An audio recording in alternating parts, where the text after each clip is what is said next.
সুপ্রিয় দর্শক, আশা করি সবাই ভালো আছেন। তো আমি চলে এসেছি আমার গাছের কথা ফুলের কথা ইউটিউব চ্যানেল নিয়ে, আপনাদের সকলের প্রিয় গাছের কথা ফুলের কথা ইউটিউব চ্যানেল। হয়তো সবাই ছবিটি দেখে বুঝতেই পারছেন আমি আজকে কি গাছ নিয়ে আলোচনা করব। হ্যাঁ, হয়তো আপনারা সবাই ঠিকই বুঝেছেন। এটা হলো সেই ল্যান্টানা বা যাকে আমরা পুটুস ফুল বলি, সেই ল্যান্টানা বা পুটুস ফুল, যা এমন একটি সুন্দর সুদৃশ্য ফুল যা বাগানকে প্রায় সারা বছর কিন্তু আলোকিত করে রাখে। অর্থাৎ ওই নভেম্বর থেকে মোটামুটি জানুয়ারি ফেব্রুয়ারি পর্যন্ত মোটামুটি ফুলটা একটু কম হয়, কিন্তু বাকি সময় এই গরমকাল বা এই বর্ষায় সারা বছরই কিন্তু প্রায় এই বাগানকে আলো করে রাখার মতো এই রং বেরঙের সুন্দর সুদৃশ্য ফুল কিন্তু এই ল্যান্টানা। খুব সহজে যারা সময় পান না বাগানি, যাদের পক্ষে অল্প টাইম কিন্তু বাগান করার, ফুলের প্রতি অগাধ নেশা, প্রকৃতির ওপর অগাধ নেশা, যারা কিন্তু সময় বের করতে পারছেন না, তাদের জন্য এরকম আরেকটি গুরুত্বপূর্ণ ফুল হলো এই ল্যান্টানা বা পুটুস।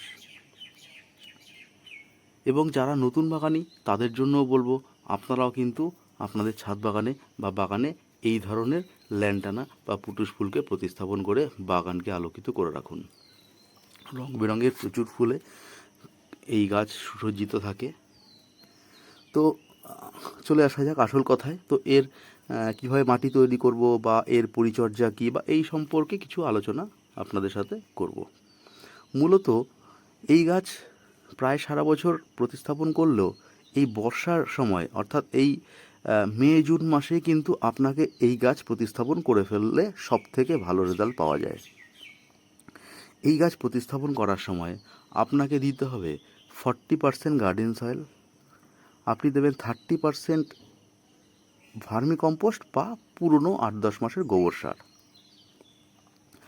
আর কিছুটা পরিমাণে দেবেন বালি, 10% মতো বালি অথবা কোকোপিট, এটা অপশনাল। আপনি যদি কোকোপিট না থাকে আপনি বালিও দিতে পারেন। অথবা আরেকটি অপশন বলে রাখি, যদি আপনার কোকোপিটে অসুবিধা হয় আপনি কিছুটা পরিমাণে শিং চাচিও দিতে পারেন, সেটাও কিন্তু মাটিকে সুন্দর নরম ভুসভুসে করে। কারণ এটা কেন বলছি, কোকোপিট দিতে বলছি কেন, বালি দিতে বলছি কেন, বা শিং চাচি দিতে বলছি কেন, এর শিকড় কিন্তু খুব সুন্দরভাবে বিস্তৃতি লাভ করে, এবং যত সুন্দরভাবে বিস্তৃতি লাভ করবে তত কিন্তু সুন্দর এই গাছ ফুলে ভরে উঠবে, এবং এর কচি ডালপালা যত বেরোবে তত কিন্তু প্রতিটি কচি ডালের মাথায় মাথায় কিন্তু ও ফুল নিয়ে বেরোবে। সেই জন্য খেয়াল রাখতে হবে বন্ধু, আমাদের কিন্তু মাটি তৈরি করার সময় এই বিষয়টি খেয়াল রাখতে হবে। আর সাথে আপনি কিছুটা এনপিকে 10-26-26 বা সুফলা বা 19-19-19 এগুলো মিশিয়ে দিয়ে আপনি সুন্দর করে একটু মাটি তৈরি করুন। এর থেকে খুব বেশি কিছু প্রয়োজন নেই বন্ধু। এইটা করেই আপনি গাছকে সুন্দরভাবে প্রতিস্থাপন করুন, এবং হালকা করে জল দিয়ে 5-6 দিন একটু ঠান্ডা জায়গায় রেখে দিন। যখনই দেখবেন গাছটি লেগে গেছে তখন কিন্তু আপনাকে প্রচণ্ড সানলাইটে রাখতে হবে। অর্থাৎ এই গাছ কিন্তু সানলাভার, প্রচুর রোদ পছন্দ করে। এবং যেহেতু প্রচুর রোদ পছন্দ করে, সেই জন্য একে রোদে রাখলে কিন্তু আপনি খুব ভালো রেজাল্ট পাবেন। দেখুন বন্ধু, কি সুন্দর সুদৃশ্য। এবার বলবো, এই গাছ কিন্তু খুব জল টানে, অর্থাৎ এর জলের চাহিদা প্রচণ্ড। সেই জন্য যেরকম সানলাইটে রাখতে হবে, সেই জন্য সেরকম এই টবে গাছের জল কিন্তু ভরিয়ে দিতে হবে, অর্থাৎ মাটি যেন একটু ময়েশ্চার থাকে। যারা মাটিতে টব গাছ বসিয়েছেন তাদের এই বিষয়গুলো ভাবার খুব একটা প্রয়োজন হয় না, কিন্তু যারা টবে করেছেন তাদের জন্য কিন্তু এই বিষয়টি খেয়াল রাখতে হবে, মাটি যেন একটু ময়েশ্চার থাকে, তবেই কিন্তু এই গাছের সঠিক ফুল সঠিক পরিমাণে, তার থেকে প্রচুর পরিমাণে ফুলের সম্ভাবনা বাড়বে। এবার প্রতিস্থাপন করার পর যখন আপনি দেখছেন গাছটি একটু বড় হয়ে গেছে, ফুল হয়ে গেছে, এবার যখন দেখবেন একটু ফুল কমে এসছে, একটা সময় তো সারা বছরই তো একইভাবে ফুল থাকে না, একটু ফুল কমে আসে, যখন একটু ফুল কমে আসবে তখন কিন্তু আপনাকে প্রুনিংয়ের দিকে নজর দিতে হবে।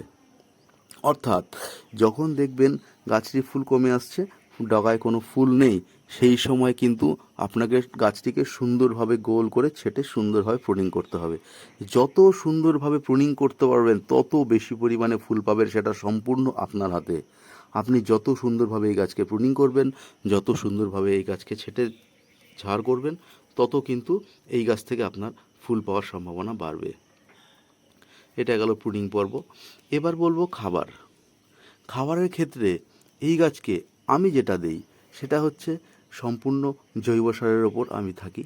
আমি এখানে কিছুটা পরিমাণে পাতলা করে খোল জল, তার সাথে আমি 10-26-26 NPK মিশিয়ে দিই। দিয়ে আমি 15 থেকে 20 দিন বা খুব জোর 1 মাস এই গ্যাপে এই সার আমি প্রয়োগ করি। আর 1 থেকে 1.5 মাস অন্তর অন্তর আমি আরেকটা সার প্রয়োগ করি, যেটা হচ্ছে হাতের ফ্যান। হাতের ফ্যানকে আপনি 3 দিন পচিয়ে তার মধ্যে আপনি সেটি যখন 3-4 দিন পর পচে যাবে, তখন তার মধ্যে আপনি খাওয়ার যে হলুদ, সেই খাওয়ার হলুদকে একটুখানি 1 চামচ বা 1.5 চামচ মিশিয়ে দিয়ে সেই জলটি আপনি গাছে গোড়ায় দিলে কিন্তু এর থেকে ব্যাপক রেজাল্ট পাবেন। এবং দেখবেন এই সার দেওয়ার সাথে সাথেই কিন্তু গাছে প্রচুর ডালপালা ছাড়বে, এবং প্রচুর ডালপালা ছাড়ার সাথে সাথে দেখবেন প্রচুর ফুল নিয়ে ও চলে আসবে। দেখুন যে ছোট ছোট ডালগুলো আসছে তার মাথায় মাথায় কিন্তু ছোট ছোট কুঁড়ি রয়েছে, অর্থাৎ এর ডালপালা যত আপনি বিস্তার করতে পারবেন, সেই দিকে নজর দিতে পারবেন, তত কিন্তু এই গাছে ফুল আসবে। তবে বন্ধু আরেকটু বিষয় বলবো, এই গাছে খুব বেশি ইউরিয়া প্রয়োগ করবেন না। খুব বেশি ইউরিয়া প্রয়োগ করার প্রয়োজন হয় না, কারণ এই গাছ এমনি ডালপালা ছাড়ে। ঠিক আছে বন্ধু, তো এই সামান্য খাবার যদি আপনারা দিতে পারেন, তবে কিন্তু এই গাছ সুন্দরভাবে বিস্তার লাভ করে আপনার বাগানকে ভরিয়ে তুলবে। আরেকটি বিষয়, এই গাছে কিছু পরিমাণে দই পোকা বা মিলি পোকা এই ধরনের কিছু ভাগ দেখা যায়, তো সেই জন্য সেই জন্য এই গাছে আপনি প্রয়োজন বুঝে নিম তেল স্প্রে করবেন। প্রয়োজন বুঝে, অপশনাল। খুব বেশি রোগভোগ এখানে লাগে না, খুব বেশি পোকামাকড়ের উৎপাত হয় না। প্রয়োজনে আপনি কিছুটা পরিমাণে নিম তেল স্প্রে করতে পারেন। ব্যাস এই সামান্য পরিচর্যা, ছোট্ট পরিচর্যা, সহজ পরিচর্যার মাধ্যমে আপনার বাগানকে ভরিয়ে তুলুন। আশা করি আপনারাও আমার এই বাগানকে আপনার ছাদ বাগানকে সুন্দরভাবে ভরিয়ে তুলতে পারবেন, এই আশা রাখছি। যাদের পক্ষে আমার চ্যানেলটিকে সাবস্ক্রাইব করা সম্ভব হয়নি, তাদের কাছে অনুরোধ রইল, বিনীত অনুরোধ রইল, প্লিজ আমার চ্যানেলটিকে সাবস্ক্রাইব করে দেবেন।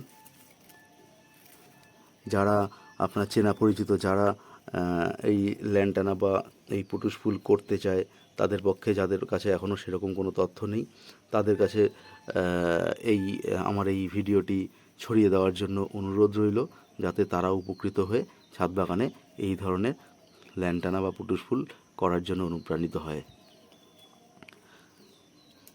লাইক করবেন, কমেন্ট করে জানাবেন। ভালো থাকবেন, শুভকামনা নিরন্তর।